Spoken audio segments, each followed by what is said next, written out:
sociales. Así que un poco lo que les voy a contar es en el año 2019, pre-pandemia, la Universidad de Quilmes tiene mucho contacto con organizaciones sociales de todo el territorio, de hecho tiene mucha trayectoria desde el obispado de Quilmes y toda la red de Cáritas está muy presente en Quilmes, hay mucha organización social, se juntan en un espacio que se llama el Consejo Local de Promoción y Protección de los Derechos Niños, Niñas y Adolescentes, que es un espacio que se crea en el marco de la Ley de Infancia Provincial. Entonces estaban con ganas de hacer propuestas de capacitación. En ese marco, piensen en el año 2019 y en la gestión de Quilmes, la gestión nacional, provincial y la de Quilmes, no estaban muy receptivos a ese tipo de propuestas, entonces, en contacto por otros proyectos de extensión del cual también participo y son de la universidad, vemos que de qué manera podíamos canalizar estas inquietudes de poder trabajar cuestiones educativas con organizaciones sociales. Entonces, la propuesta que les hacemos es que sea en el marco de un proyecto de extensión. En principio, no podíamos abarcar a todas las organizaciones sociales, sino que trabajamos con 3 y una escuela, porque nos interesaba ver la cuestión de la articulación escuela y organizaciones. Así que también elegimos una escuela que trabaja articuladamente con una de las organizaciones que participaban del proyecto. Entonces, en ese marco se presenta un proyecto de extensión. Un poco la propuesta que teníamos era más que de empezar a hacer jornadas de capacitación, sino de empezar a identificar algunas necesidades y problemáticas y ejes de interés que tenían las organizaciones para trabajar aspectos educativos.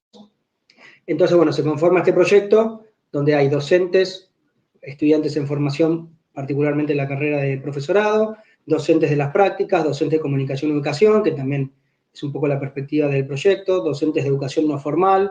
Entonces estamos un poco todas las personas de la universidad que pensamos que más allá de la educación dentro de instituciones de tipo formal, muy entre comillas, también hay que reconocer otros espacios que son educativos y estas organizaciones.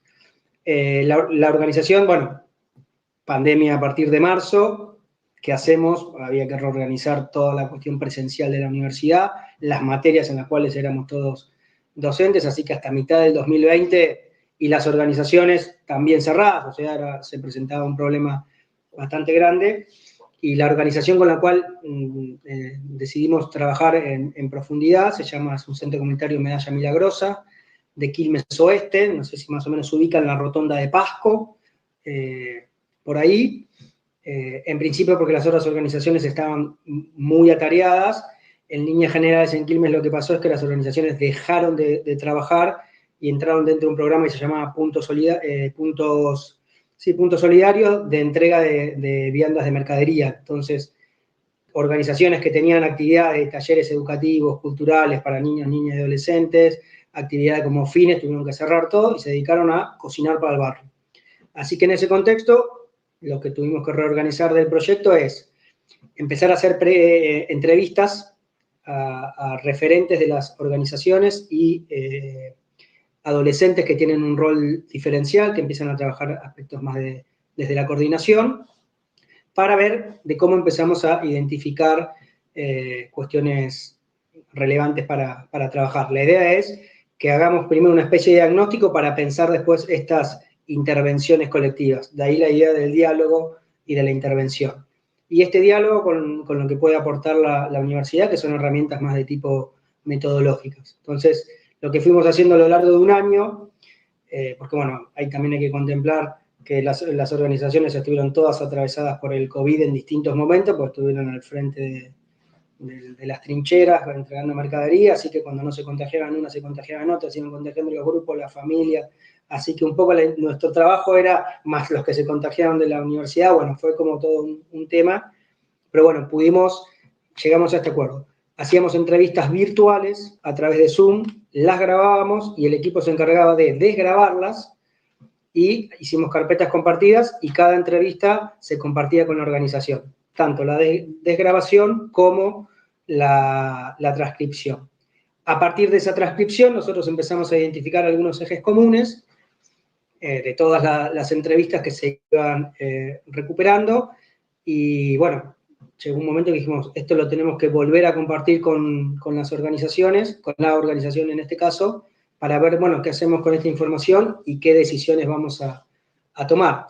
Y además que los proyectos de extensión universitario, que son de 2 años de duración y renovables por 2 años más, bueno, ahora por la pandemia hay un cambio en ese sentido, también tienen presupuesto. No es una fortuna, pero bueno, es un presupuesto y a nosotros nos interesaba que las decisiones sobre ese presupuesto también se tomaran en conjunto con la organización. Entonces lo que organizamos, y ahí viene uno de los capaz primeros puntos, en toda la primera parte de un poco es, fuimos haciendo lo que se llama sistematización de experiencias educativas, obviamente fuimos elaborando documentos, fuimos reconstruyendo todo el proceso, todo por escrito. Lo que teníamos que hacer es, bueno, cómo organizamos lo que en términos de Freire podría ser devolverle al pueblo lo que entrega de manera desordenada, cómo se lo devolvemos de manera ordenada y organizada para que pueda aumentar su capacidad crítica y su visión de la realidad más compleja. Bueno, nosotros lo trabajamos a partir de la idea de sesiones de retroalimentación, que es más la perspectiva de María Teresa Sirven, que es de la Facultad de Filosofía y Letras, y que es una estrategia que se utiliza mucho en la investigación de acción participativa. Como yo estuve mucho tiempo en ese equipo, era algo que tal vez era capaz mi aporte. Lo que tiene el equipo que viene con trayectorias muy diversas, entonces algunos tenían más la perspectiva de la comunicación y educación, había gente de gestión, había gente que estaba más en el territorio.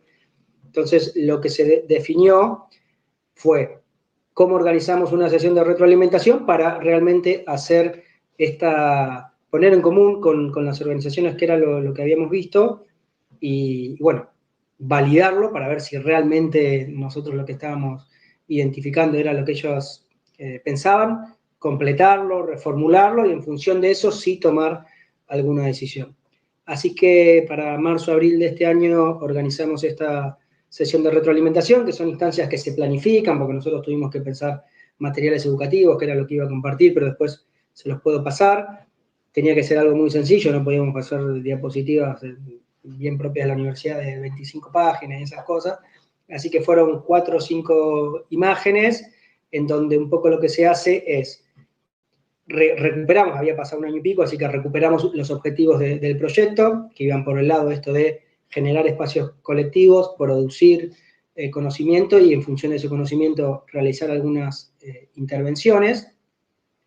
Y también recuperamos cómo fue el proceso de trabajo, de entrevistas, organización en ejes de trabajo y esta propuesta que nosotros les íbamos a hacer en esta sesión de retroalimentación.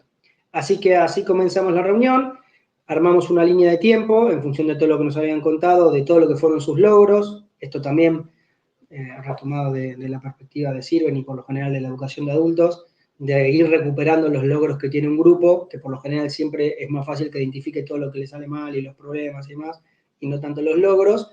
Así que imagínense una organización que empezó en el año 1989 con una olla popular en la calle y en el 2021 ya es un centro con espacio propio, articulaciones con PNUD, Ministerio de Desarrollo Social, 200 personas que pasan a diario, entre niños, niñas, adolescentes.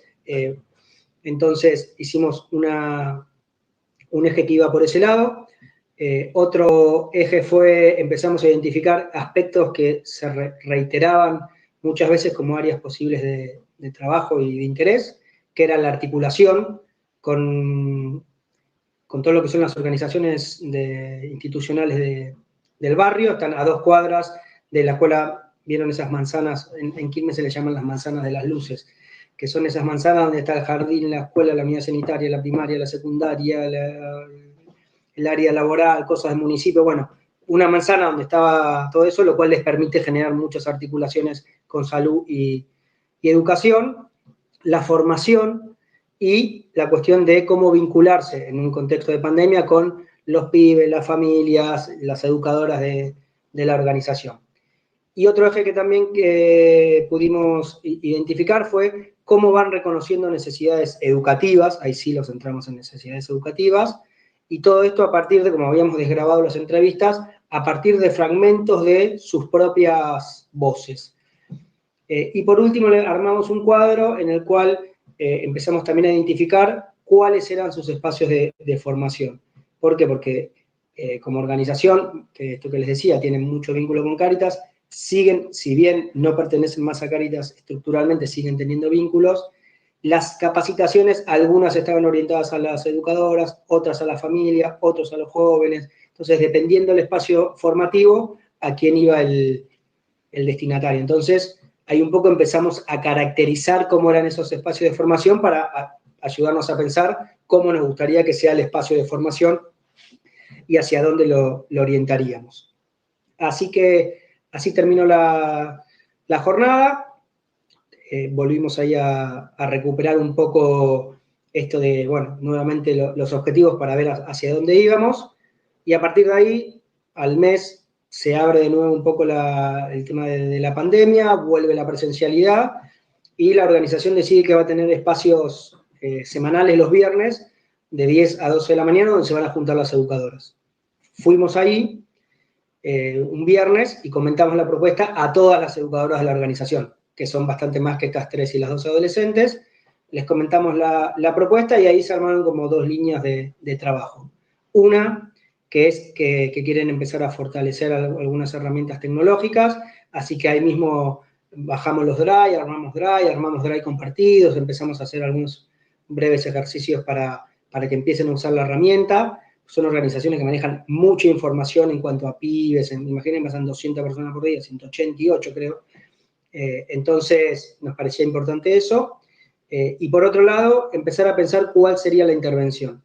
Entonces, lo que nos comentaron sobre el final, y hoy me lo terminaron de chequear para la reunión, es que la problemática principal que identifican para pensar jornadas y espacios de capacitación y fortalecimiento es lectoescritura con los grupos más chiquitos. ¿Por qué? Y porque son los que todos fuimos afectados por la pandemia, pero el que empezó primero y segundo grado o jardín en época de pandemia y todo lo que es la lectoescritura, la verdad, y en barrios donde la conectividad y el acceso a tecnología es muy complicado, era como un problema. Si bien al principio estábamos pensando en adolescentes, lo que nos dijeron es, los más chiquitos están viniendo, el problema que tenemos con los adolescentes es que le está costando volver, porque el más chiquito vuelve porque lo traen los padres, el adolescente si no vuelve solo no vuelve.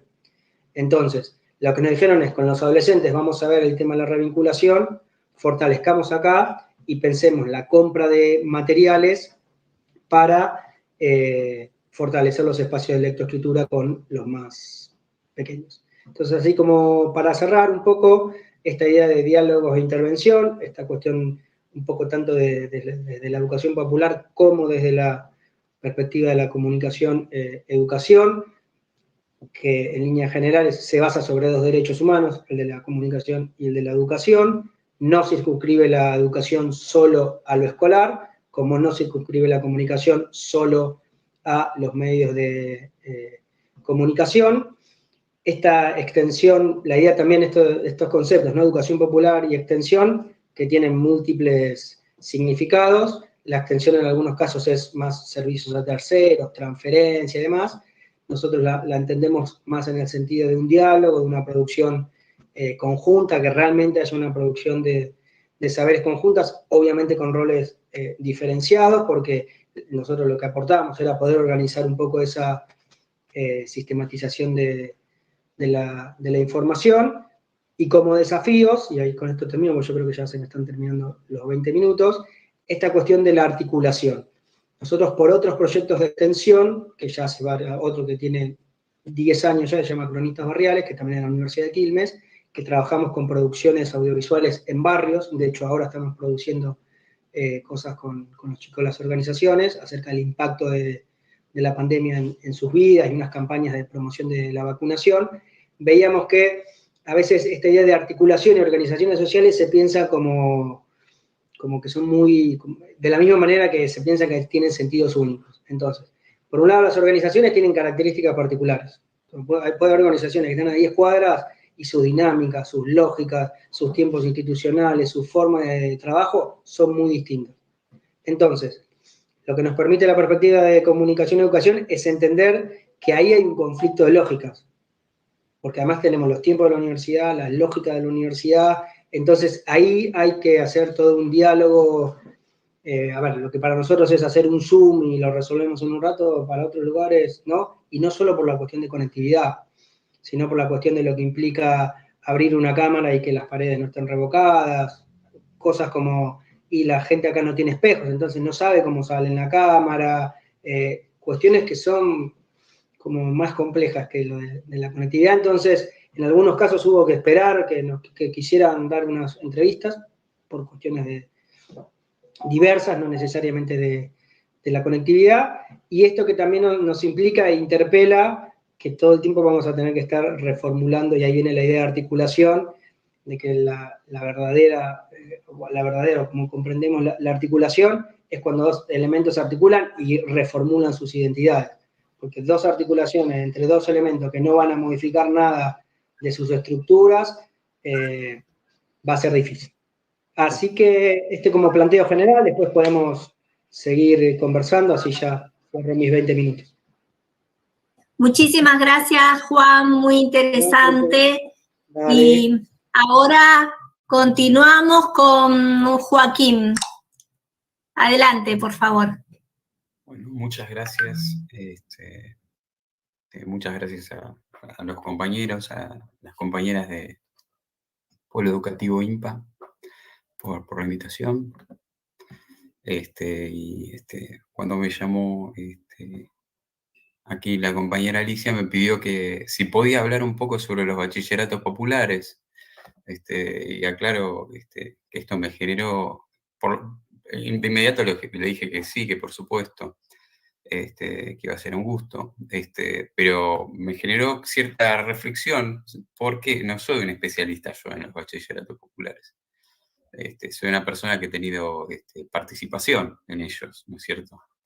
Y solamente, bueno, tengo un conocimiento muy parcial sobre, digamos, la problemática global o el asunto con una mirada académica o general, ¿no es cierto? He tenido, como muchos otros compañeros, una trayectoria aquí. Sobre todo aquí en el bachillerato que funciona en la querida fábrica de INPA desde hace 17 años, desde el 2004. Bueno, entrando un poquito más de lleno en lo que es esta ponencia, que comienza por los antecedentes de los bachilleratos populares. Los bachilleratos ya están próximos a cumplir 20 años. Yo no estoy al tanto exactamente en la cantidad de bachilleratos que hay, pero sí hay más de 100 en todo el país, aunque la mayor parte están más bien concentrados en lo que es Gran Buenos Aires, capital. Y además, otra de las cuestiones que tiene como problemático hablar del tema es que, en primer lugar, uno va a hablar desde un lugar parcial, como les decía, que era el propio, y luego que también que está hablando de algo que son creaciones que están vivas, o que están muy vivas, ¿no? Que son plurales, como recién decía Juan, ¿no? Que son diversas, que están en movimiento, que han tenido sus idas y vueltas, que cada uno tiene sus propios desafíos, sus propias disyuntivas. Son experiencias que están en movimiento y que, sin embargo, han cobrado una notoriedad, se han proyectado como modelos a imitar, como propósito de lucha, como propósito de construcción de organizaciones sociales y políticas en todo el país. Como antecedentes, los bachilleratos fueron apareciendo en el contexto de las luchas políticas y sociales alrededor de 2001, o como consecuencia de la crisis económica y política de los años 90, ¿no es cierto? De una situación que desplazó de la educación a una gran franja de la población trabajadora del país, y gestaron también una conflictividad, nuevas formas de militancia de los sectores populares, de los trabajadores, incluso de las clases medias, y la aparición de movimientos y organizaciones sociales alternativas, que venían a gran parte que innovaban con respecto a otras más tradicionales. Y allí fue que fueron apareciendo algunos bachilleratos populares. Es difícil poner un punto de inicio para estas cosas, es arbitrario. Les decía yo, un punto de inicio puede ser el 2004, quizás esto sea igual demasiado autorreferencial, porque 2004 es cuando comienza a funcionar el bachillerato IMPA, también el bachillerato Simón Rodríguez en Tigre, y en particular en articulación, en estas articulaciones que hablaba Juan, con el Movimiento Nacional de Empresas Recuperadas y los compañeros que eran parte de la CEIP, de la Cooperativa de Educadores e Investigadores Populares, CEIP, me refiero a CEIP sin H, que lo hizo abriendo varios bachilleratos articulando con las empresas recuperadas que estaban dentro del NER, del Movimiento Nacional de Empresas Recuperadas. ¿Sí? Como ser Madera Córdoba o Chilaver también, ¿no es cierto? Y vale aclarar que cuando acá es difícil decir punto de inicio, o este es el primer bachillerato, o este es el fundador de los bachilleratos populares, porque es una experiencia que es diversa, ¿no es cierto? Así que difícilmente creo que sería bueno que alguien se proclame como iniciador, fundador o algo así, como si estuviera vendiendo una marca de algo y proclamar antecedencia sobre las demás, precedencia. Por supuesto, los bachilleratos también tienen otros antecedentes que son menos inmediatos en el tiempo. Está toda la tradición de la educación popular, está la tradición de la educación de adultos, de la formación de adultos en Argentina, la tradición freiriana latinoamericana, los espacios de formación no formal, creo que Juan en algún momento se refería a eso hace un momento, los espacios de formación de las organizaciones sociales, gremiales y políticas. Todas estas son tradiciones que confluyen en las organizaciones sociales y en los bachilleratos. Yo un poco tengo la idea de que hay 4 cosas o 4 condiciones que son características de los bachilleratos que son necesarias para que existen, para que permanezcan y para que tengan su carácter definitorio. En primer lugar, la autogestión, la democracia interna, la participación de todas las compañeras, los compañeros en un gobierno democrático y asambleario, donde no hay o no debería haber puestos permanentes de dirección. Un tipo de gobierno propio que supone un grado importante de autodeterminación, de autonomía del espacio, que viene, bueno, de las tradiciones del movimiento obrero, de tradiciones autonomistas, que sería un control sobre las propias condiciones de existencia de las personas, del colectivo, de compañeras, compañeros docentes, pero estudiantes también. Y que es parte de la primera enseñanza o el primer aprendizaje de un espacio de estas características. Es un aprendizaje permanente, por otro lado, que es, nos gobernamos a nosotros mismos, tomamos control sobre este aspecto de nuestras vidas, ¿cierto? Luego, otra característica es la politización. Tiene que ver esto con la pedagogía crítica, con una práctica emancipadora, con una práctica que es política y que es pedagógica al mismo tiempo, que no solamente es un contenido, aunque también, por supuesto, va a involucrar a los contenidos, que son contenidos, me refiero a contenidos que se enseñan o se aprenden, que son discutidos y que son asumidos crítica o conscientemente por todos. En esto, obviamente, acá hay una referencia muy fuerte a la tradición de Freire, que involucra la politización de la educación, de la pedagogía, pero también la politización del propio bachillerato, que es entendido como una organización, que tiene una entidad política, que está, el bachillerato y sus miembros asumen un embanderamiento, un compromiso, lo que supone la discusión interna, la continuidad, la estabilidad, la maduración de un equipo, la planificación, las parejas pedagógicas, ¿sí? Supone toda una perspectiva que es política y educativa, ¿no? Y en esto los bachilleratos han sido prolíficos, han sido innovadores, han desarrollado producciones propias, espacios de formación, espacios de encuentro como este mismo, por ejemplo, sistematizaciones, publicaciones, obviamente que hay un cruce con lo que se refería recién Juan, que tiene que ver con las sistematizaciones o publicaciones que son cruzadas, son obviamente una construcción mutua. O sea, es una acumulación de saberes, de equipos, de personas, ¿no? De compañeros, que le dan unidad, le dan continuidad a esto que es una co-construcción. Luego también, el tercer punto que está ahí en el... son organizaciones sociales, se vinculan con organizaciones sociales o construyen desde adentro de organizaciones. Que son organizaciones sociales, políticas, gremiales, territoriales, ¿sí? Las hay muy variadas, ¿no? que han decidido, o dentro de las cuales han gestado bachilleratos. Empresas recuperadas, cooperativas, organizaciones ocupadas, movimientos barriales, movimientos villeros, etc. Y los propios bachilleratos deberían ser entendidos también ellos mismos como organizaciones, que articulan con el territorio, con las comunidades, que toman demandas de sus necesidades, establecen redes, vínculos con otras organizaciones, con otras escuelas, con escuelas de otros niveles, etc. Y luego el reconocimiento del Estado. En diferentes grados y con distinto avance y éxito, los bachilleratos han disputado con el Estado.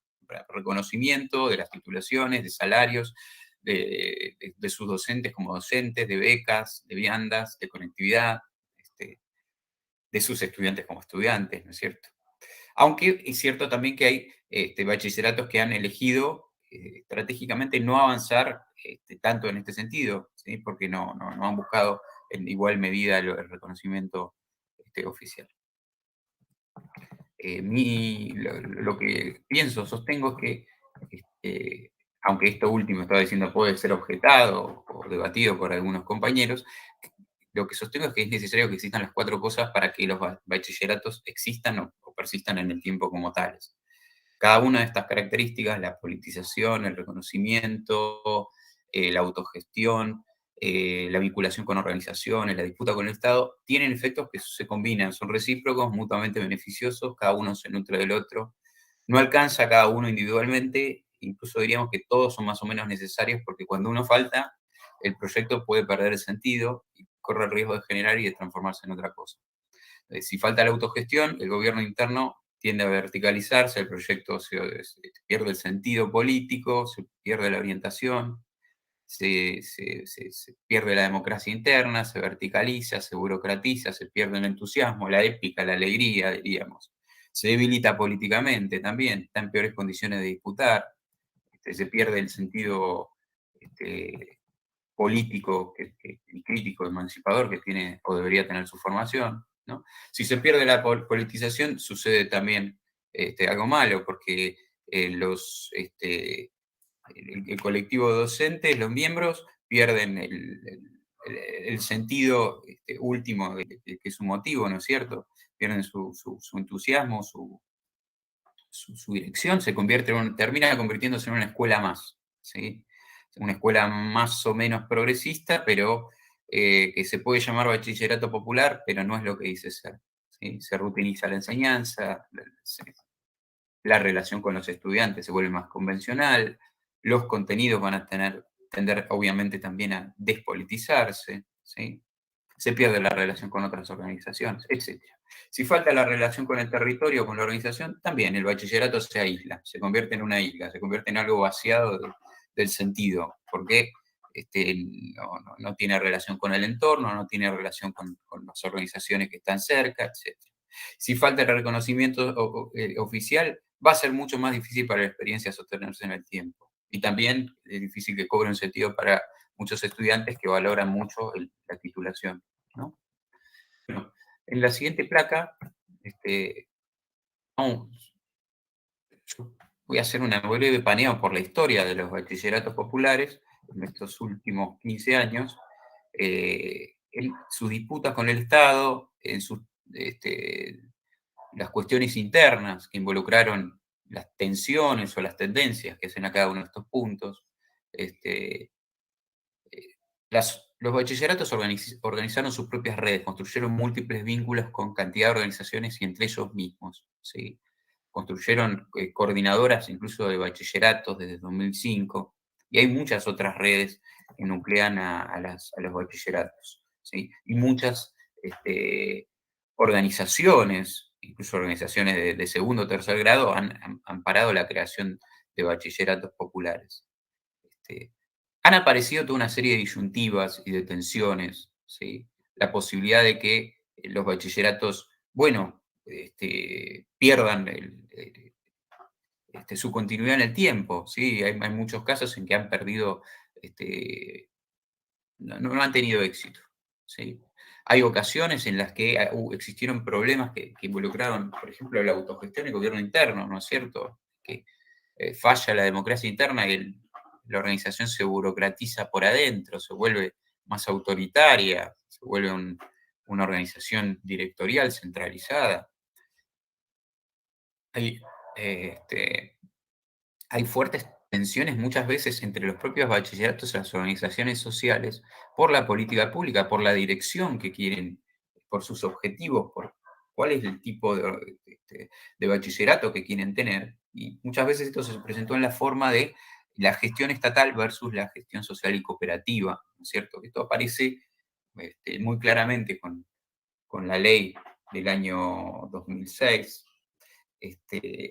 y va a llegar a toda una serie incluso de disyuntivas, ¿sí?, entre distintas organizaciones, algunas que pretenden que sus docentes sean docentes, que estén entendidos como trabajadores, bajo una relación de empleo, y otros que prefieren que sea la organización, ¿sí?, la organización social la que controle los recursos y contrate a los docentes y maneje, digamos, por su propia cuenta esos recursos, los distribuya y controle las escuelas bajo su gestión, ¿sí? La disputa con el Estado, bueno, ha involucrado muchas de las políticas públicas que aparecieron en las últimas 2 décadas, ¿sí? Algunas de estas políticas públicas, en particular para la rama de adultos, apuntaban a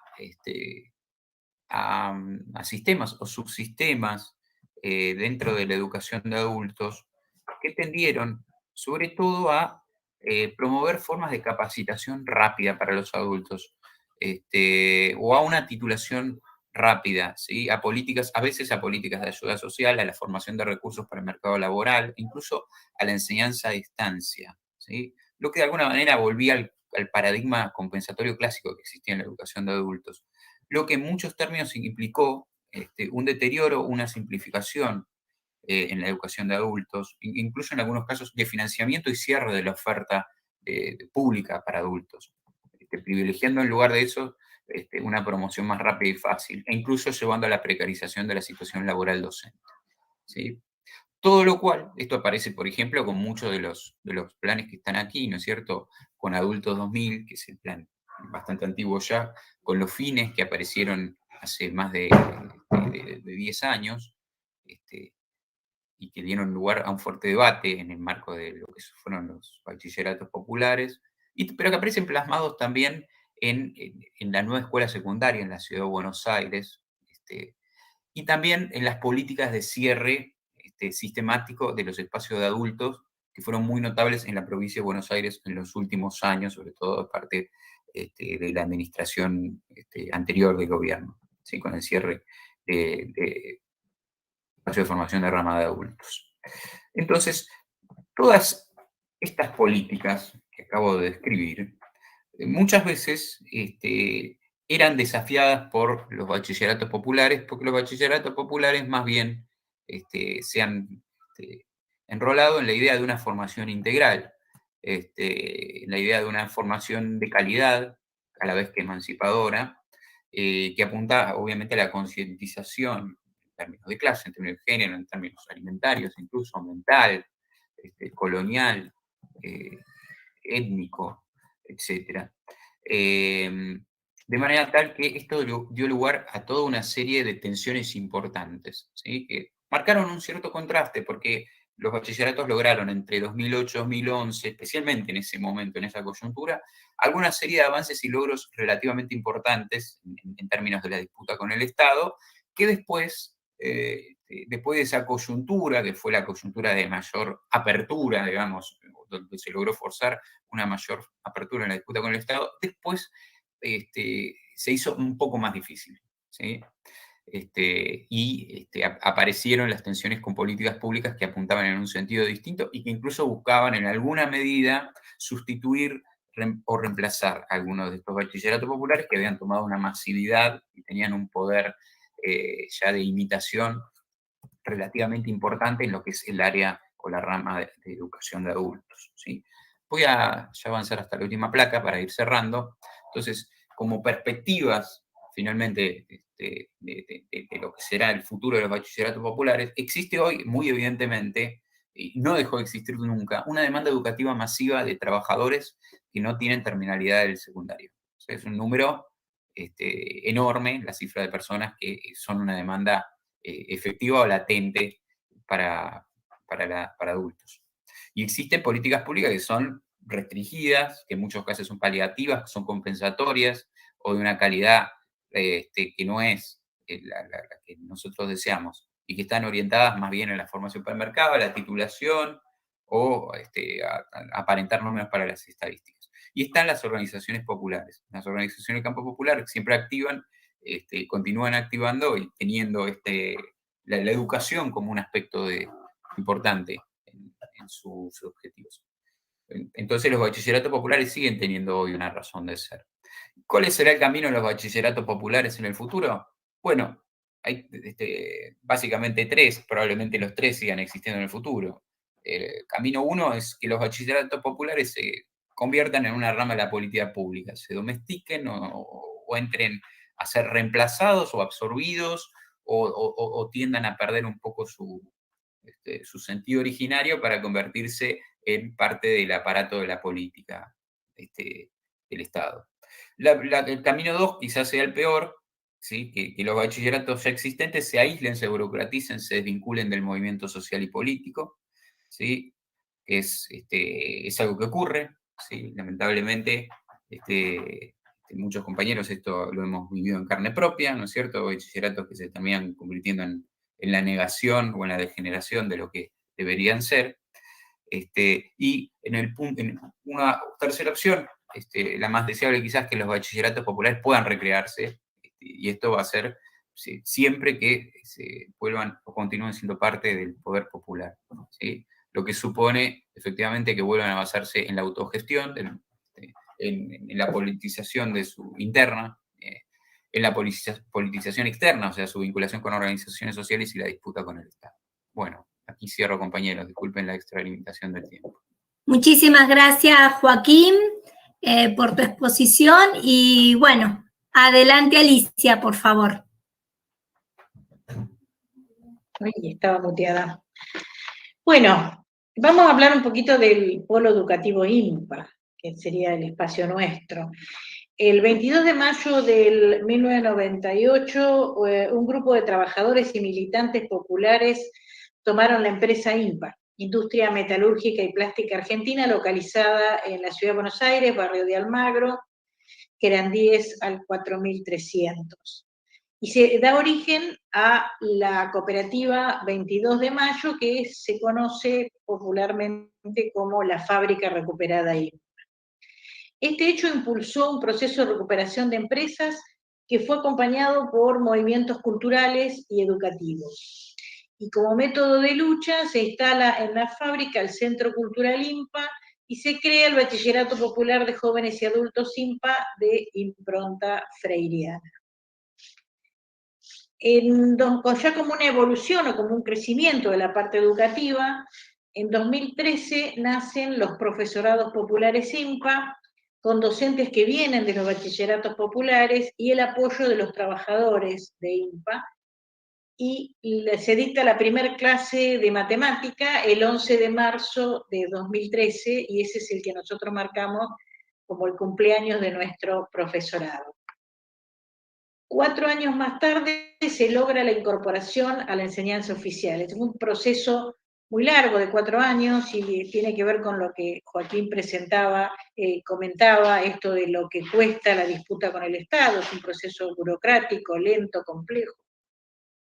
Y bueno, lo logramos con el nombre de Instituto Superior de Formación Docente Polo Educativo INPA, dentro de la gestión privada. El instituto es una entidad de gestión privada que brinda educación pública, popular y gratuita. Tiene capacidad para emitir títulos docentes de nivel secundario de competencia nacional. Las aulas de este espacio educativo están en la fábrica recuperada con acceso por Rawson 106, que es a la vuelta. Así, desde el segundo cuatrimestre del 2017, gestionamos el profesorado de educación secundaria en matemática, que va a tener su primera graduación de profesoras, son chicas, en el año que viene, en el 2022. Asimismo, y también dentro del área de ciencia y tecnología, tenemos aprobados planes de carrera de otros 2 profesorados, construidos sobre la base de un eje disciplinar en común con el profesorado de matemática, para facilitar que los estudiantes puedan cursar más de una carrera a la vez. Estos son los profesorados de educación secundaria en tecnologías, de la información y comunicación, y en física. Con docentes y no docentes voluntarios, estamos trabajando, o sea, voluntarios, o sea, no perciben sueldo, los compañeros. Estamos trabajando desde la formación docente, desarrollando las didácticas adecuadas para que prospere la enseñanza de las ciencias exactas y naturales y de la tecnología en el nivel secundario de nuestra ciudad y en particular en los barrios populares, entendiendo que la educación es la principal herramienta para igualar oportunidades. Asimismo, hemos entendido que, así como en el 2017 creímos que debíamos iniciar desde la matemática, porque este conocimiento representa la base sobre la que construimos la enseñanza de otras disciplinas científicas, hoy sabemos que es el tiempo del profesorado de educación secundaria en tecnologías de la información y comunicación. La pandemia ha puesto en evidencia que la disponibilidad de celulares no permite alejar el fantasma del analfabetismo tecnológico y que el sistema educativo argentino no brinda las herramientas que permitirían facilitar el acceso de nuestros jóvenes a la realidad del siglo XXI, un tiempo en el que la tercera revolución industrial, marcada por la incorporación de las tecnologías de la información y comunicación, ha sido superada por la cuarta revolución, que está trayendo, entre otros, la robótica, la nanotecnología, computación cuántica, biotecnología, Internet de las cosas, expansión de la impresión 3D y vehículos autónomos. Completando el detalle de nuestras carreras, debemos mencionar que desde el campo de sociales, el Polo Educativo IMPA cuenta con el profesorado de educación secundaria en historia, y como proyecto en curso, del que luego expondrá la profesora Sandra Barreto, estamos trabajando en el diseño curricular de un profesorado de educación secundaria en lengua y literatura. Asimismo, durante la pandemia seguimos creciendo. Construimos la Asociación Civil Polo Educativo IMPA, integrada exclusivamente por nuestros docentes, y la Cátedra Libre de Soberanía Alimentaria IMPA, que acá es coordinadora nuestra compañera Elena Miguel, incorporándonos a la red Calizas, una red en la que más de 40 cátedras libres y espacios universitarios nacionales de todo el país, de las universidades nacionales de nuestro país, intervienen en problemáticas locales de alimentación, contaminación, medio ambiente, huertas comunitarias, etc. Una de las principales facetas de nuestra tarea, como dice el profesor Cardelli, es trabajar sobre la didáctica, para transmutarlo en fácil lo que hoy se percibe como difícil, para mejorar la tarea docente a efectos de que llegue el conocimiento científico a nuestros jóvenes, un conocimiento de excelencia que les permita acceder al siglo XXI como ciudadanos libres, desde una absoluta igualdad de oportunidades y sin discriminaciones de ningún tipo. Bueno, le paso ahora la palabra al compañero Jorge Cardelli, que él va a profundizar sobre estos conceptos.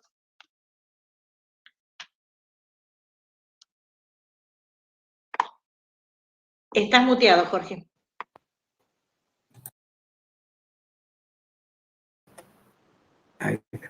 Sí, muchas gracias. Bueno, yo le quiero relatar algo. Yo, después que me jubilé, la verdad que toda mi vida di clase, trabajé en matemáticas, junto con los temas didácticos, simultáneamente dirigía la Escuela de Formas de Capacitación de Marina Vilte de Cetera, donde trabajábamos con profesores de los institutos de formación docente. O sea que digamos, siempre hice eso y cuando me jubilé dije, bueno, apareció la posibilidad de INPA. Y la verdad que de a poquito uno se va entusiasmando, pero se va entusiasmando, a mi entender, porque realmente nosotros tenemos un desafío muy grande. Tenemos enormes dificultades que vencer, no son cosas sencillas. Porque nosotros tenemos el desafío de formar profesores. Nosotros no estamos formando estudiantes de bachillerato o estudiantes que se van a... pretendemos o aspiramos a formar profesores que a su vez van a enseñar a otros estudiantes de la escuela secundaria. O sea que no es un pequeño desafío. Y como lo dijo Alicia, y además una buena parte de nuestro público, de los compañeros que vienen, son compañeros de los sectores populares.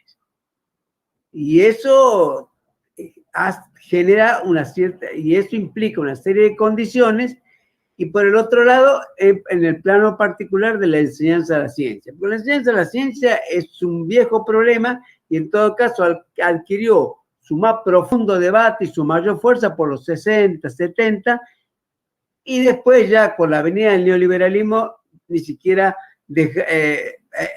quedó para islotes reducidos y después lo demás que se la lleve Dios, digamos, porque inclusive el Estado no interviene mucho, no hay laboratorios, en fin, la enseñanza de la ciencia en ese sentido ha tendido a debilitarse, digamos. Y además de eso, con toda una concepción de la ciencia absolutamente mercantilista, que la idea es que vos aprendés para trabajar en algún lugar o nada más, pero la idea esa emancipadora que venía con la vieja modernidad que generaba la ciencia, digamos, eso quedó prácticamente en el camino. Pero sigue estando planteado como problema, porque en la realidad, hasta en las escuelas secundarias en la actualidad, la enseñanza de matemáticas sigue generando montones de problemas, gente que repite, gente que queda fuera de la escuela, en fin, la enseñanza de la matemática sigue generando problemas y también la enseñanza de las ciencias exactas. Entonces, en ese sentido tenemos, como digo yo, un doble desafío, porque es un desafío que trabajamos con sectores populares, a los cuales nosotros no queremos rebajar la calidad en función del sector que tenemos, sino que estamos profundamente convencidos por la ideología freiriana de que es posible una propuesta emancipadora y que también se pueda acceder al conocimiento con los mismos niveles de calidad. Eso nos implica discutir también el tema de cómo se enseña la didáctica de la matemática, cómo se enseña la física y una serie de cuestiones más. Ahí Freire es un personaje notable, la verdad que hay que reconocer que es un personaje notable. Hay uno de los libros que creo que es uno de los últimos de él, que es Pedagogía de la Autonomía. Ahí él creo que ya pasó la experiencia de Erundina, o sea que cuando él estuvo siendo funcionario de Erundina y fue secretario de Educación del municipio de San Pablo, digamos, y llevó adelante una experiencia educativa masiva, porque ahí Freire fue organizador de un sistema educativo, no fue solamente que hacía enseñanza de adultos, fue organizador de un sistema educativo y muchas de las cosas que decía Joaquín con respecto a los bachilleratos populares están presentes en el propio modelo organizativo que llevó Freire adelante. Pero ahí cuando él plantea el problema de la enseñanza y dice las cosas, hay una de las cosas que dice muy fuerte y que uno se cansa de escucharla escrita en varios lados. Educar es transferir conocimientos, transferir saberes. Y Freire dice, no es así. Educar no es transferir conocimientos. Educar no es transferir saberes. Más aún dice, la enseñanza tiene una dimensión noxiológica. Es decir, educar es conocer el objeto conocer el objeto de conocimiento. Esto parece contradictorio, pero el objeto matemático el estudiante tiene que conocer el objeto matemático y el profesor debe empujar a que el estudiante vaya construyendo el objeto matemático o se vaya apropiando de ese objeto de conocimiento. O sea, modifica la situación. Y luego el objeto de conocimiento es el mediador de la relación entre el profesor y el estudiante, y en ese marco se genera la relación dialógica y luego, bueno, se disminuye la tensión entre profesor y estudiante porque van siendo cada vez más compañeros en una tarea compartida de conocer ese objeto de conocimiento. Pero lo que queda todavía, lo que Freire todavía no alcanza, no lo dice porque de última él trabaja con pedagogía, con cuestiones filosóficas, filosofía de la educación, él no termina de decir cómo se pasa de la situación de no conocimiento al conocimiento de ese objeto de conocimiento. Bueno, él no va a hacer lo que dice Piaget ni lo que dicen demás, que van a recibir un proceso interno, sino es lo que dice una cosa muy importante. El tránsito de la curiosidad ingenua hacia la curiosidad epistemológica. Y el papel del profesor es contribuir a que se transite esa curiosidad ingenua hacia la curiosidad epistemológica. Esto es una cosa. Ahora, todavía seguimos estando en el plano amplio. Imagínense ustedes que eso vale para la matemática, vale para la física, vale para la historia, vale para todo. Pero él de alguna manera abre la puerta para decir por dónde camina lo didáctico, y lo didáctico camina esencialmente por la vía del contenido a enseñar. No se puede separar la didáctica del contenido a enseñar. La didáctica es esclava del contenido a enseñar. Por eso hay didáctica de la matemática, didáctica de la lengua, didáctica de la historia, porque el contenido es diferente y tiene exigencias, en este caso, diferentes. A eso, entiendo yo, hay que agregarle el hecho de que en el hecho del trabajo o del hecho del estudio, o el hecho de que transitar desde la enseñanza al aprendizaje, digamos, el tránsito de la enseñanza al aprendizaje está mediado por una práctica, y esa práctica es la del estudio.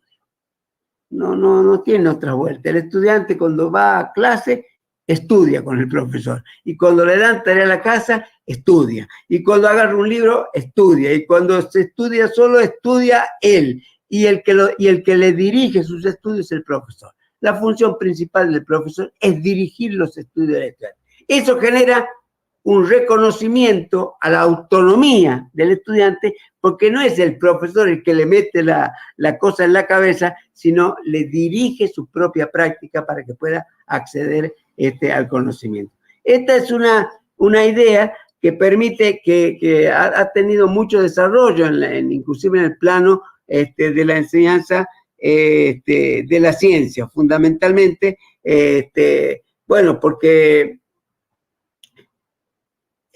la práctica del estudio, digamos, de alguna manera es una práctica de todos los científicos con características diferentes según la rama científica que sea. Esa es una práctica en ese sentido diferente, pero y que de alguna manera se transmite o se puede, como digo, mostrar como similes de alguna manera. Es decir, pensar que una persona que aprende matemática no sigue ningún camino parecido a lo que hace un matemático, o una persona que aprende física no tiene nada que ver con lo que hace un físico, es mucho. Hay una distancia y hay niveles de acercamiento. Bueno, y como digo yo, este es el desafío que tenemos nosotros, porque en el caso de la enseñanza, bueno, ahora si con un poco de suerte nos sacamos la aula de informática, va a avanzar, pero si tuviéramos que enseñar física, el tema de los laboratorios es de suma importancia. Aprender física o ciencias naturales sin tener un laboratorio es una fantasía. Hace falta tener un laboratorio para tener una idea de cómo se produce conocimiento, y en el caso de matemática lo que juega muy fuerte son los problemas, que inclusive capaz que, no sé, eso es en algún momento, capaz que lo tenemos que ver más, pero por ahí si nosotros pudiéramos construir algún seminario de resolución de problemas o algún lugar donde podamos apoyar de manera simultánea a los estudiantes de las diferentes materias que están en las diferentes áreas, porque tienen dificultades para poder pasar las evaluaciones y demás, sería, bueno, bárbaro. Pero digo que estos son los problemas que nosotros tenemos hoy, que tenemos que buscar la forma de irlos resolviendo. Pero quiero señalar que en Freire hay de alguna manera una conexión y donde hay una parte que tenemos que llenar nosotros. Es decir, porque después todo lo de Freire es inmensamente ético, es toda la ética del compromiso, la ética de la participación política, en fin, es toda su posición, una posición filosófica del carácter político de la educación, del compromiso de la educación, de la transformación de la realidad y del respeto del alumno, del reconocimiento de sus saberes, del avance en su curiosidad, del avance en su libertad, del avance en su autonomía. Freire gira muchísimo alrededor de esos problemas, que a mí me parece que son importantes. Bueno, yo eso nomás le quería decir, de que la verdad que tenemos un desafío grande y espero que... me faltaba señalar algo. Hay un tema que es el tema de que acá se dio llamar, ¿cómo es? La asistencia a clase, digamos, que la pandemia no permitió que asistan a clase y todo era por vía informático. Y yo creo que, y si uno mira los textos de Freire, creo que de Freire también se hace visible que la clase es un momento colectivo. La clase no es de una persona.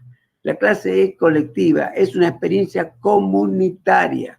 Y si el docente en su enseñanza genera la organización para que sea más comunitaria, es enorme, es inmenso. Entonces, para nosotros es muy importante que podamos volver a trabajar ahí en INPA y ver si podemos enriquecer realmente esa experiencia. Todo eso que se dice que la experiencia informática, con el celular, con programas, todo eso, yo creo que ahora lo vamos a ver de que en la realidad queda muy poco de todo eso. Lo más importante es ver que la educación también cumple el papel de unir, cumple el papel de articular, cumple el papel de generación comunitaria, y eso es importante. Y no es casual que se quiera usar la informática y la educación a distancia para llevarla también a la propia universidad, porque si nosotros tenemos la enseñanza de grado universitaria, le habremos decretado el final a toda la lucha universitaria, a todas las asambleas estudiantiles, a todo lo demás, porque cada estudiante en su casa estará trabajando con su maquinita. Este es el sueño de todo lo que no quieren ver en la experiencia social, una forma de crecimiento ideológico y también de avance en el plano del conocimiento. Bueno, yo dejo acá nomás. Muchísimas gracias, Jorge, por tan apasionada exposición. Siempre nos contagiás ganas, alegría, estamos ahí al pie de cañón. Así que, bueno, Sandra, te paso la palabra. Jorge, buenísimo.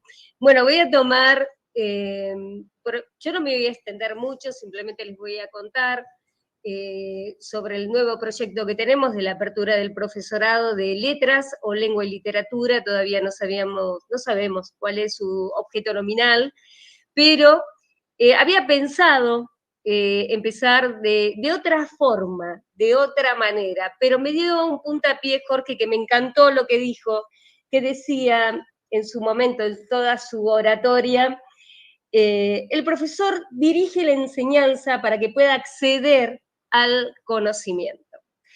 Y yo dije, claro, ahí está la clave. ¿Por qué? ¿Por qué digo ahí está la clave? El profesor, el conocimiento, para acceder al conocimiento, el conocimiento de las diferentes materias, se accede, pero si tenemos una conciencia o una comprensión ¿no?, crítica, una conciencia, una comprensión lógica, que se da en este momento, y como somos seres humanos, a través del lenguaje.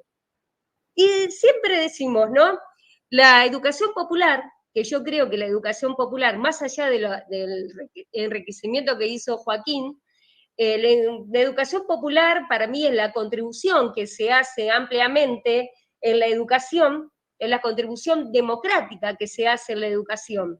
Pero esa educación popular, si me dejan contribuir en algo, en este momento está siendo formal.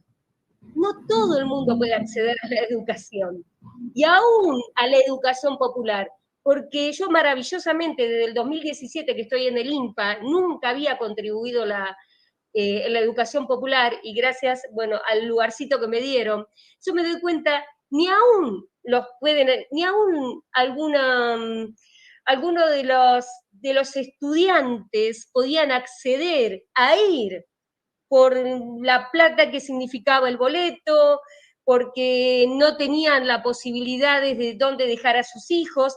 Hay millones de situaciones que le atraviesan al alumno y que realmente y sustancialmente no pueden ir, aun cuando realmente sea gratis, que se ponga de todo de los profesores y de la institución para poder contenerlos, para ser continentes.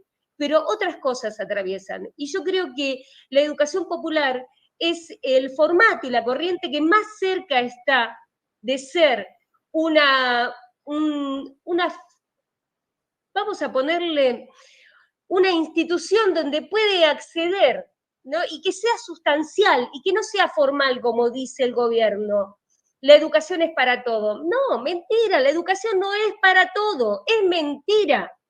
Es mentira, eso es formalidad, es pura formalidad. Y lo que realmente somos profesores de estos lugares, sabemos que aún siendo gratis, no se puede acceder, que todos no pueden acceder.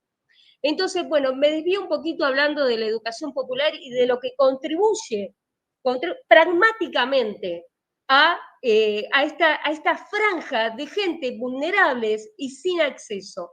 Y la verdad que a mí me cambió la vida, me hizo un crack en la cabeza la educación popular, ser profesora de futuros profesores.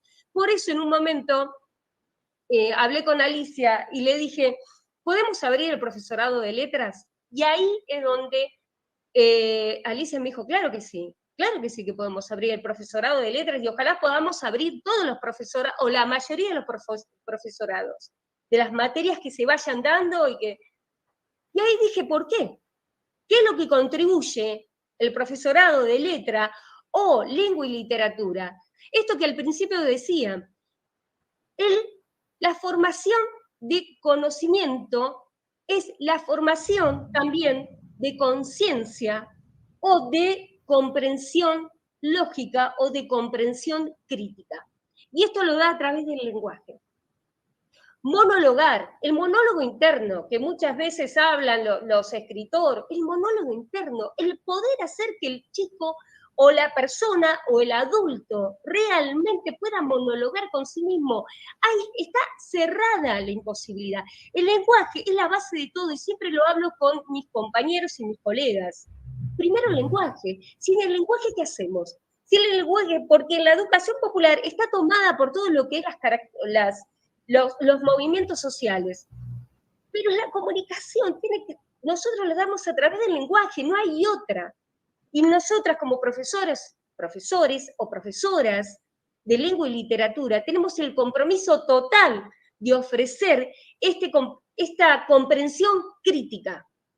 El lenguaje emancipa, el lenguaje realmente ofrece autonomía al adulto o a la persona. El comprender el comprender un análisis del discurso, el comprender qué me está diciendo el otro, el saber analizar lo que el otro me está diciendo, no tiene que ser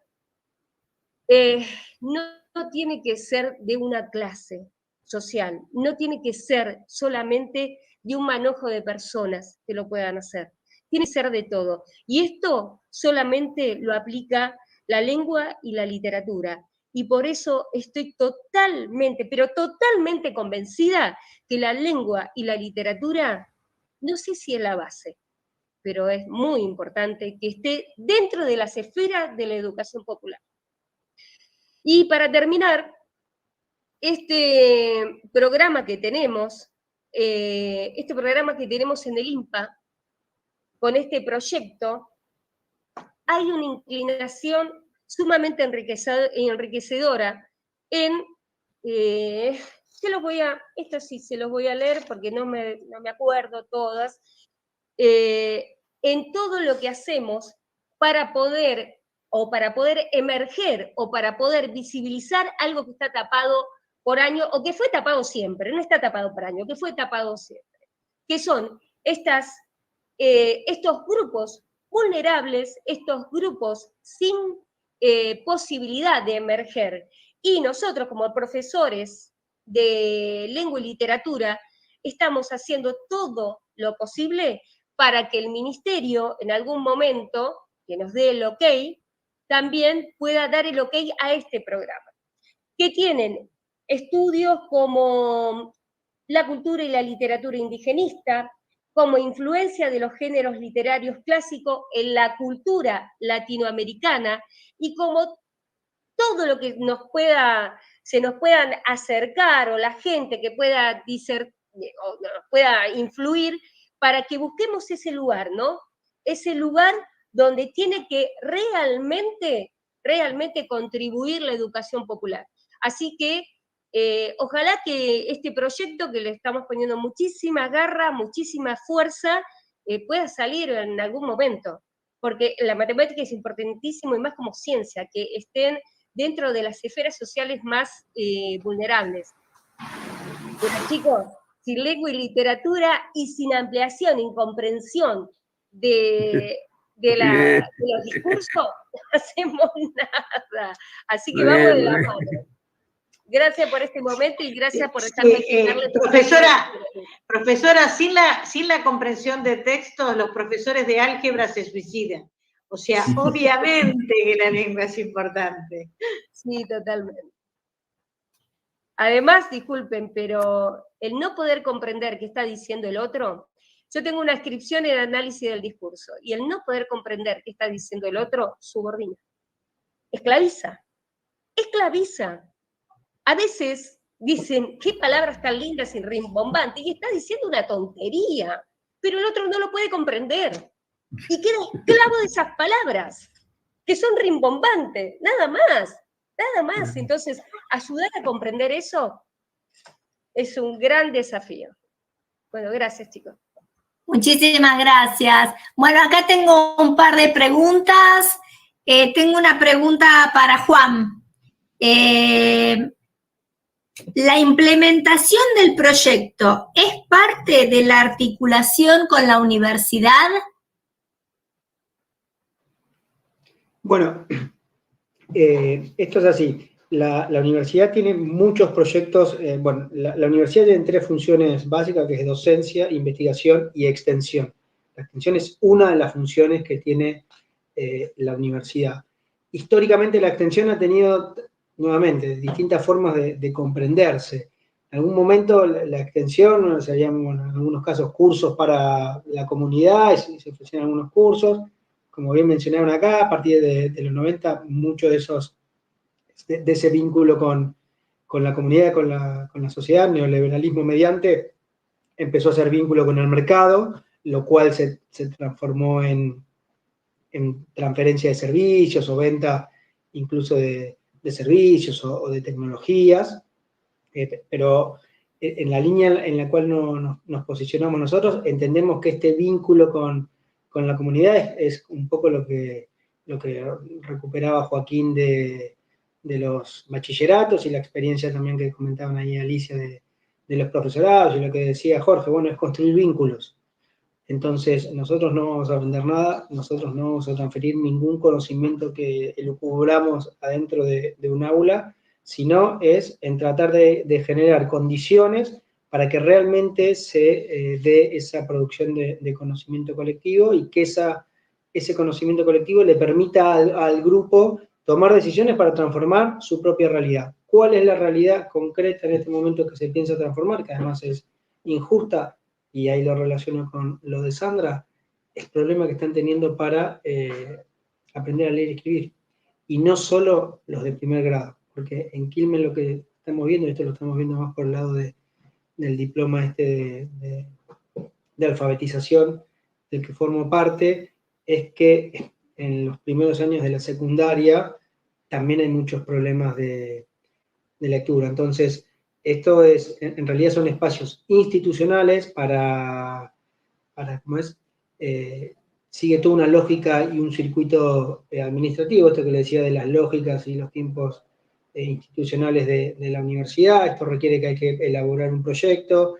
En el momento que la universidad llama convocatorias para proyectos de extensión, esos proyectos son evaluados y en función de la evaluación y, bueno, ciertos recorridos que hace por el Consejo Superior de la universidad, se aprueban y a partir de ahí tienen 2 años de duración, se le destina un proyecto y después posibilidad de renovación. Entonces, no son cosas sueltas que se nos ocurren, sino que es una de las 3 funciones que tiene la universidad y que en el caso de la Universidad de Quilmes se canaliza a través en general, se canaliza a través de la formulación de proyectos. No sé si contesto la pregunta, pero esa es el tema de la implementación, más en términos institucionales, ¿no? Sí, muchas gracias. Acá tengo para Joaquín también. ¿Hay disputa entre bachilleratos porque algunos se inclinan por elegir organización social ante la imposibilidad de acceder a la pública? ¿Qué implica organización social?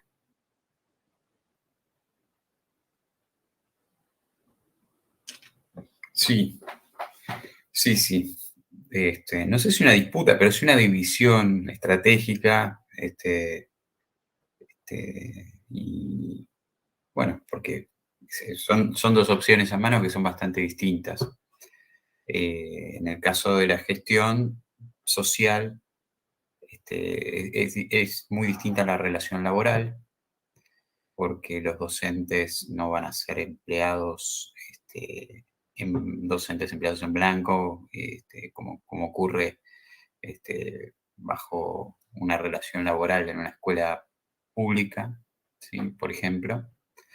Es, por tanto, diferente en términos laborales.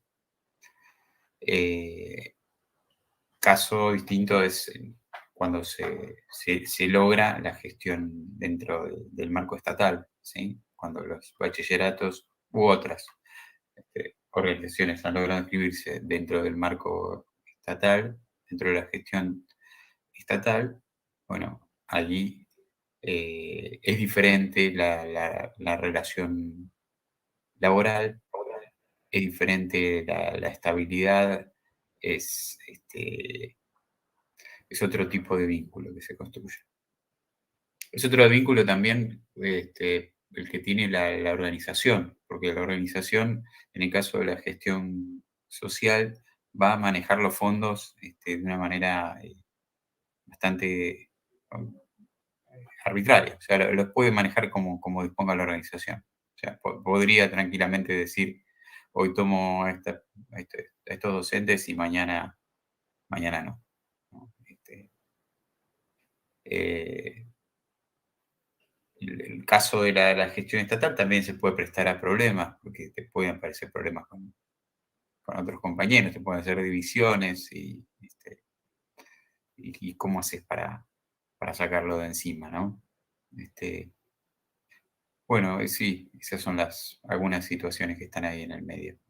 Además, también es muy resistida la gestión social y cooperativa, en general es más resistida por los sindicatos, entonces los sindicatos docentes en muchas provincias lo rechazan, y bueno, muchas organizaciones, compañeros también, porque lo ven como una forma de precarización laboral, ¿no? Entonces también entran a haber tensiones con otros sectores.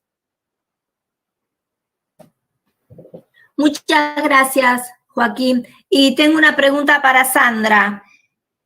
Si un interesado pregunta ¿por qué estudiar letras en IMPA y no en otro lugar?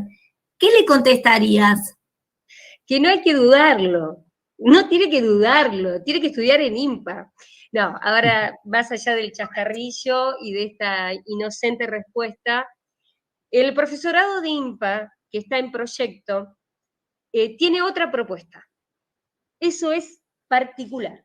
Otra propuesta que no lo tiene hasta el momento, hasta el momento, no significa que no lo tenga, que no lo tiene hasta el momento otro profesorado, que es una inclinación y una orientación latinoamericanista.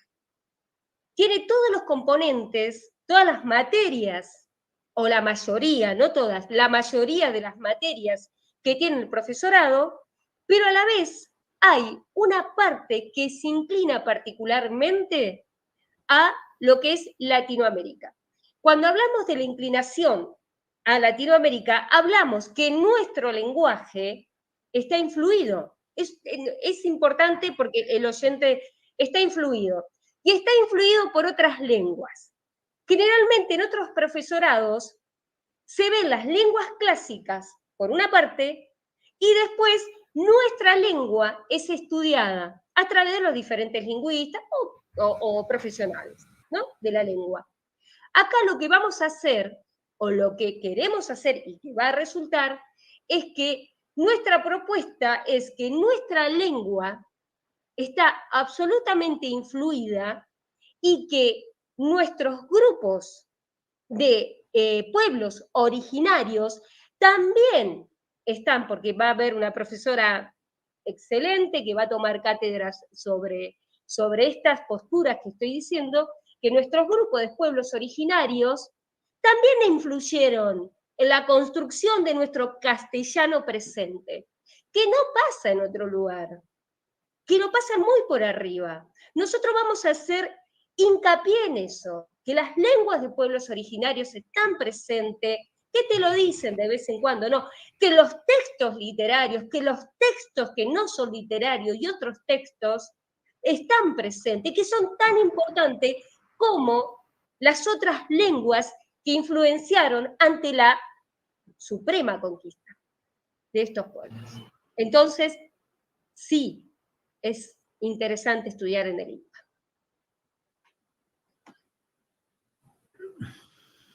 Muchas gracias. Bueno, no sé si alguno de los presentes quiere hacer alguna pregunta. Sí, Jorge. No, yo un comentario a Joaquín, o comentario o duda, o que es en el tema, porque vos cuando terminaste planteaste como que había 3 opciones. Una segunda opción era la burocrática, la tercera opción era la que se constituye en poder popular y la primera no me acuerdo cuál era. La primera era que estas experiencias también convirtiéndose en parte de alguna rama pública, digamos. De alguna rama pública.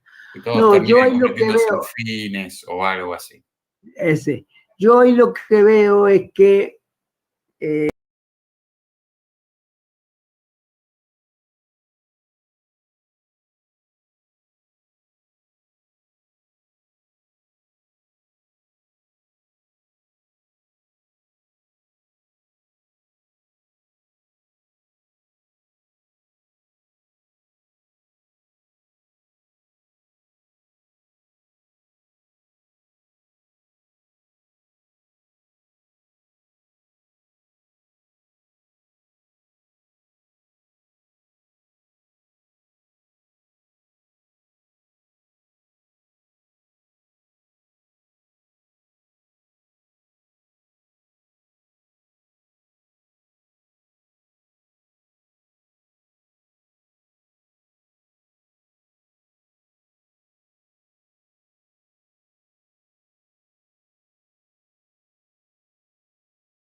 sus propias autoridades, que tenga todo el financiamiento correspondiente, es decir, el proyecto completo y a su vez reconocido por el Estado, pero con una mecánica democrática, ¿viste? Eso sería como, yo lo relataba la otra vez, acá en la provincia de Buenos Aires, durante la gobernación de Cafiero, el gobierno de Cafiero, con Salviolo de ministro de Educación, decidió una cosa importante, que los directores de las escuelas, las directores de escuelas, fueran elegidos por los docentes y los padres.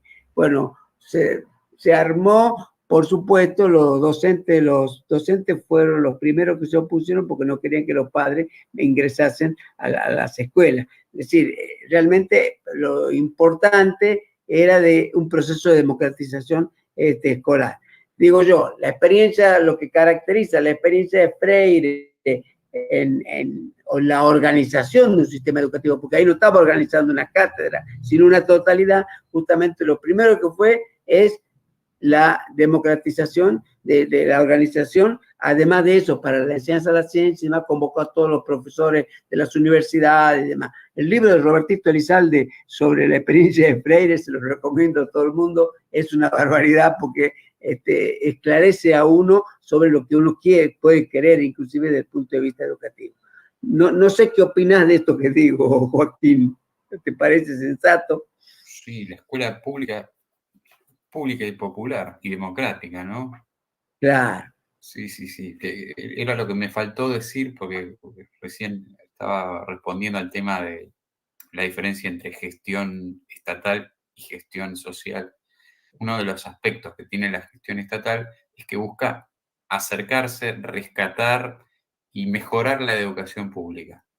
Porque los bachilleratos populares que en general adoptan o quieren la educación, la gestión estatal para sus propias experiencias, también alientan a acercarse a las escuelas públicas, democratizarlas y transformarlas en un sentido que las aproxime a ser algo más similar a las experiencias de los bachilleratos populares, ¿no?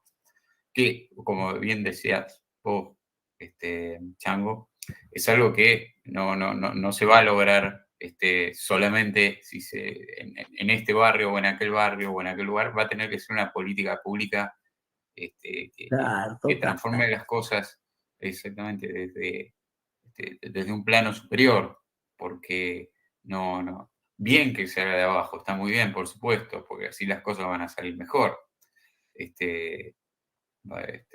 Pero acá hay y quienes abogan por la gestión estatal en general quieren este tipo de transformaciones, este tipo de educación pública y popular, ¿no?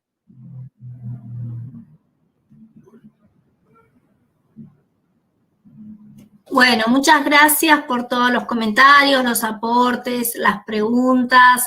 Si no hay ninguna otra intervención, daremos por terminado el encuentro.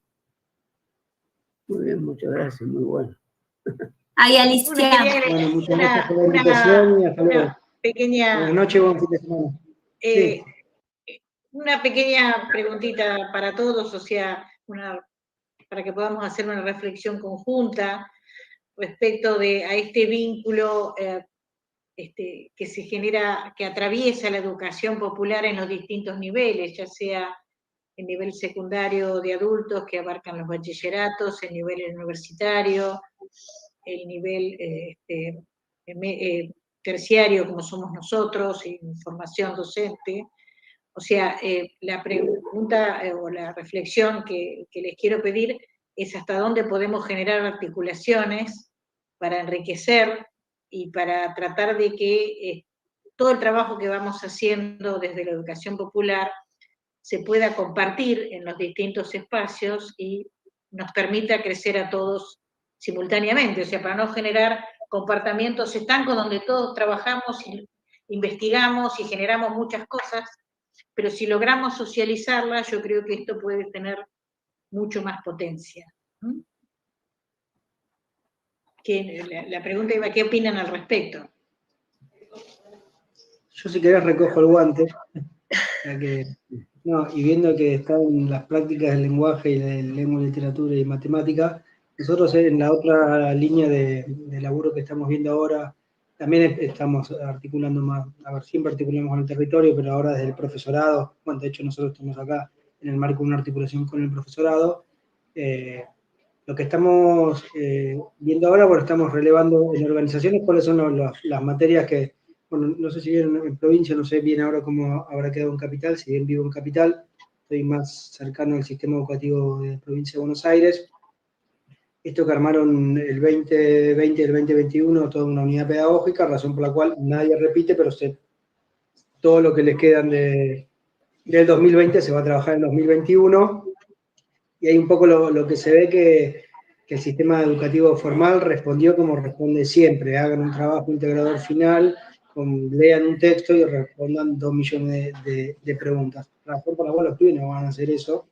Además agregaron un ATR que, como las cuestiones de infraestructura escolar hacen que muchos tengan que ir los sábados, los pibes no van los días de semana, menos van un sábado 8 horas con estos días de calor a hacer. Entonces, lo que estamos viendo, bueno, empezamos a relevar un poco en estas organizaciones, en los grupos, en principio grupos de adolescentes, qué materias se llevaron, y las del 2020 y las del 2021.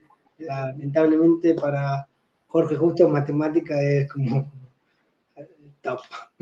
Así que realmente, ¿y qué me pasó? Bueno, yo voy a esos espacios de apoyo escolar porque los quiero empezar a caracterizar un poco para pensar la propuesta, porque en articulación con las prácticas bueno, que como dije que soy docente de prácticas de enseñanza, y los estudiantes de esa materia, esto ya no tiene tanto que ver con el proyecto de extensión, no tuvieron prácticas de secundaria, porque en la escuela la primera parte del año fue casi virtual. Vamos a empezar a invitarlos a que vayan a esos espacios para que vean pibes reales, situaciones reales, problemáticas reales. Y el otro día me pasó esto, que quedé al lado de un pibe que tenía que hacer potencia, raíz cuadrada, qué sé yo, y como que me dije, yo no sé cómo explicarle a este pibe. Y mi pregunta era, ¿cómo aprender a este pibe? ¿Cómo hago para que esto, que son todas fórmulas abstractas, trate de tener algún vínculo con su vida cotidiana? Porque pasar de una serie de fórmulas que yo en algún momento calculo que las debo haber dado, si aprobé el secundario, pero es chino básico. Y tenemos también lo que veíamos, que tenemos acá Sandra, por el tema de cómo enseña a leer la escuela. Entonces, el problema de seguir enseñando a través de la letra, del reconocimiento de una letra con un sonido, y de, bueno, que también hay un montón de espacios educativos que son estas organizaciones sociales, que también hay que pensar cuestiones de tipo didácticas, por decirlo de alguna manera, para que realmente puedan cumplir con sus tareas, porque hoy piensen que una educadora de un grupo de adolescentes que tiene 25 adolescentes, de entre tercero y sexto año, le vienen materia de historia, biología, físico-química, y la veía la piba que iba en una mesa, bueno, fíjate, hace esto, y dice, bueno, evidentemente vamos a tener que generar algo para algún tipo de conocimiento para empezar a pensar, porque esto tampoco va a funcionar así. Entonces, es voluntarismo, todo lo que quiera, compromiso, pero evidentemente vamos a tener que pensar este tipo de herramientas conjuntas con las organizaciones, a ver, che, ¿qué están haciendo? Y ahí también me parece que los profesorados, la universidad, el INPA, los institutos, los bachilleratos, tal vez los bachilleratos tienen como más experiencia en esta cercanía con el territorio. Yo dudo que la escuela, en términos generales, la tenga, ese vínculo con, salvo en cuestiones muy puntuales, no sé si es una política institucional, por lo menos en la provincia de Buenos Aires, de escuela con una integración al territorio. Pero bueno, me parece que sí, que esto, que en la medida que empecemos a ver que hay cosas que funcionan, y sí, las vamos a tener que socializar, si hay actividades que más o menos encontramos la vuelta. Hay veces que, nada, uno empieza a buscar en tutoriales y dice, mirá lo que tiene este loco, tiene un canal de matemáticas y tiene 2 millones de seguidores. Algo tiene. Porque ¿quién sigue ese tipo que habla de matemáticas? Y tiene 2 millones de seguidores. Y entonces me parece que también hay que empezar a buscar estas cuestiones de cómo hacemos para que este objeto que hay que conocer sea más amigable y construyamos otro tipo de vínculo. Y me parece que esos vínculos hay que ampliarlos, no es el aula, el estudiante, el docente, no, sino que hay todo un montón de instituciones y personas que estamos trabajando dentro y fuera de la escuela, dentro y fuera de las universidades, dentro y fuera de los bachilleratos, que vamos a tener que empezar a pensar colectivamente, porque las respuestas siempre van a ser colectivas, no es que a nadie se le va a ocurrir en su casa. Ah, ¿sabes qué? Ya sé que no. Entonces me parece que vamos a tener que armar bancos, estos encuentros más seguidos, compartir experiencias concretas. Che, mirá, estoy haciendo esto adentro del aula y funciona. Me parece que ese puede ser un camino. Y obviamente la Universidad de Quilmes va a estar ahí presente. Muy bien, por la Universidad de Quilmes. Sí. Sandra, ¿qué opinas? Yo no puedo salir del camino del cooperativismo, no puedo salir del camino de la interdisciplina, no puedo salir del camino, no creo que haya posibilidad de una construcción individual. No creo que no podemos actuar como islas, porque el ser humano no tiene un solo componente. El ser humano de por sí tiene la posibilidad, no sabés ni siquiera con quién te encontrás del otro lado. Es como decía el compañero Juan, no sabemos quién diablo está del otro lado, esa construcción, ¿no? ¿Qué piensa? ¿Cómo vive? ¿Qué come? ¿Qué le interesa? ¿Con qué se ríe? ¿Con qué llora? Y bueno, todo eso tiene que ver con la interdisciplina, todo tiene que ver. Mire, cuando yo hablo de la apropiación del lenguaje, hablo como la apropiación del lenguaje como herramienta de emancipación, ¿no? De emancipación, pero emancipación no en lengua y literatura, no emancipación en todas las demás áreas y emancipación en lo social. Somos sujetos, sujeto al lenguaje, estamos sujetos al lenguaje, estamos sujetos a una sociedad, estamos sujetos, no somos un área solamente. Entonces, para mí es imposible tener la educación como isla que vayan surcando solas. Y por eso le decía, bárbaro, me encanta todo y más matemática, lo que es cómo pudieron ingresar a la educación popular. Pero hay algo que para mí es relevante y que es la apropiación. Apropiarse del lenguaje es apropiarse de la conciencia crítica. Y apropiarse de la conciencia crítica lo da en todas las áreas.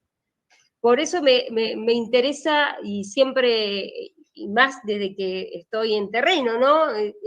Lo que es la educación popular, porque es colaboradora, cooperativista, amorosa, comprensiva y continente.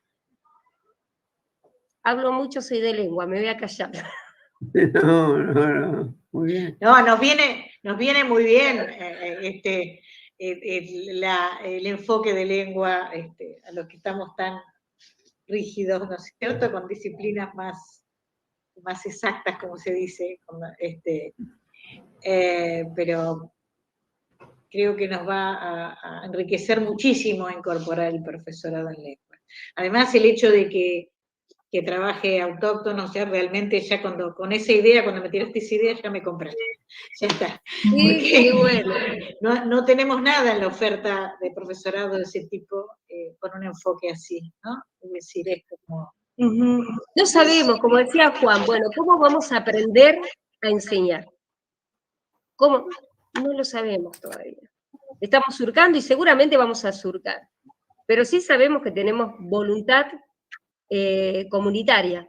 Sí sabemos que tenemos voluntades cooperativas o cooperativistas. Y sí sabemos que a un ser, más en la educación popular, que son muy vulnerables en la mayoría de los casos, podemos abordarlo de diferentes lugares. Y eso enriquece muchísimo, muchísimo. Para mí es algo que, bueno, cada una sabe que todo es subjetivo, y desde mi mirada y desde mi punto de vista, que la vista en un punto, creo que la relación entre todas las áreas, y no solamente la académica, la social, la emocional, entre todas las áreas, ahí realmente está la construcción de un ser autónomo, pero de un ser amoroso, que eso también es importante. Yo quería tomar la propuesta de Juan. Me preocupa mucho lo que se viene el año que viene con graduados de secundaria que van a estar con una apropiación incompleta de contenidos como para seguir estudiando. Nosotros ya hemos estado pensando qué vamos a hacer con los estudiantes nuevos que vengan, si se han recibido en estos años, digamos, para ayudarlos a adecuar el nivel para poder seguir con las materias del eje disciplinar de matemática. Va a ser un drama, realmente va a ser complejo.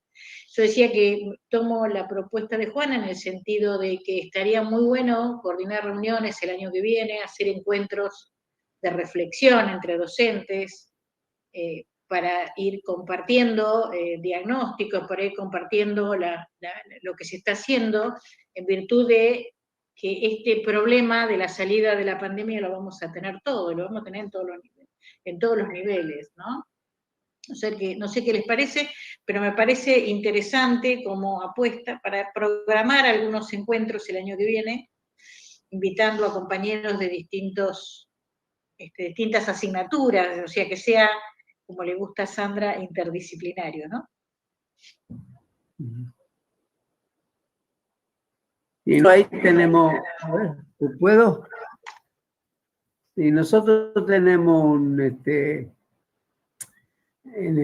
por lo menos en el caso de matemática, y posiblemente vengan otras cosas, pero nosotros necesitamos, además de la relación que tienen los estudiantes con su profesor, digamos, en este caso, necesitamos generar alguna instancia que los apoye a los, qué sé yo, los sábados, algún momento donde puedan venir a consultar, a resolver, cómo pueden, qué tienen que hacer para aprobar la materia, cómo tendría que ser su trabajo, en fin, deberíamos, además de cada cual con su cátedra, ver si podemos generar una instancia de trabajo colectivo para los problemas, como para, y digo porque si no, se hace difícil, a los chicos se les hace muy difícil.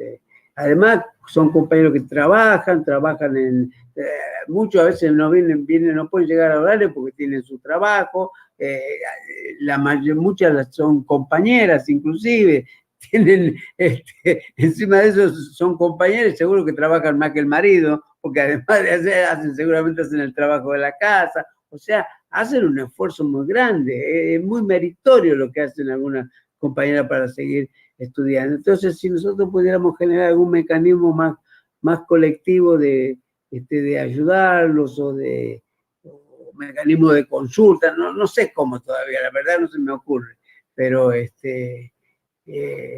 eso podría ser también.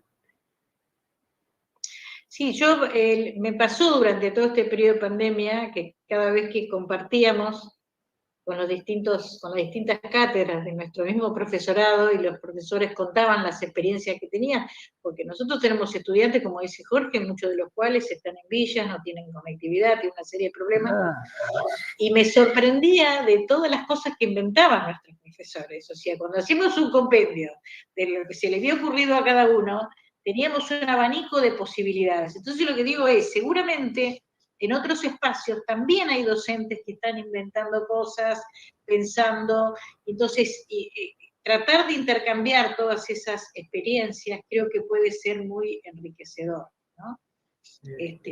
Desde ese lugar decía, bueno, intercambiar experiencias que trascienda el propio espacio, o sea, nosotros charlamos mucho, compartimos entre los docentes nuestros, pero bueno, unirnos también con espacios universitarios, con espacios secundarios, con ir viendo cuál es el contexto en el cual nos estamos moviendo, ¿no? Porque el contexto, si bien afecta medio diferente, no nos olvidemos que en los hogares generalmente hay un estudiante de secundaria y por ahí un estudiante universitario, y están todos en el mismo hogar, como dice Sandra cuando evalúa el contexto en forma más profunda. Bueno, yo les quiero agradecer porque realmente esto salió muy bien.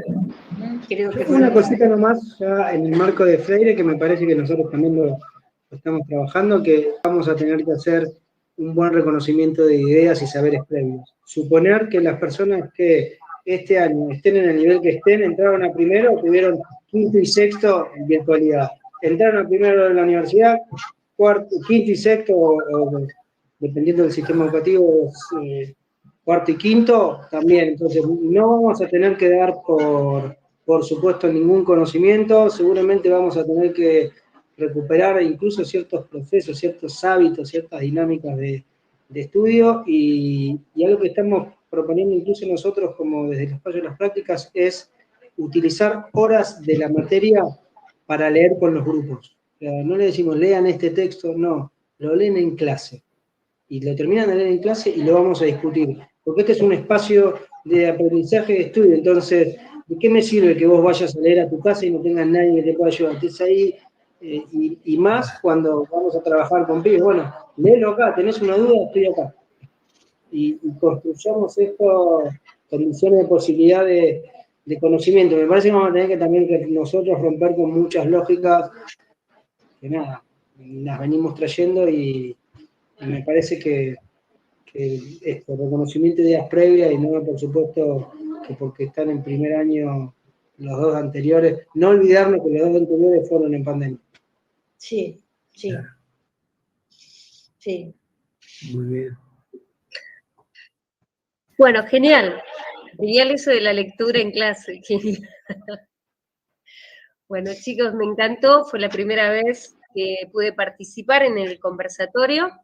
No es porque no me hayan invitado, sino porque realmente por alguna u otra circunstancia no he podido venir, pero fue una experiencia enriquecedora. Parece trillado, pero la verdad que lo fue. Aunque parezca trillado, lo fue.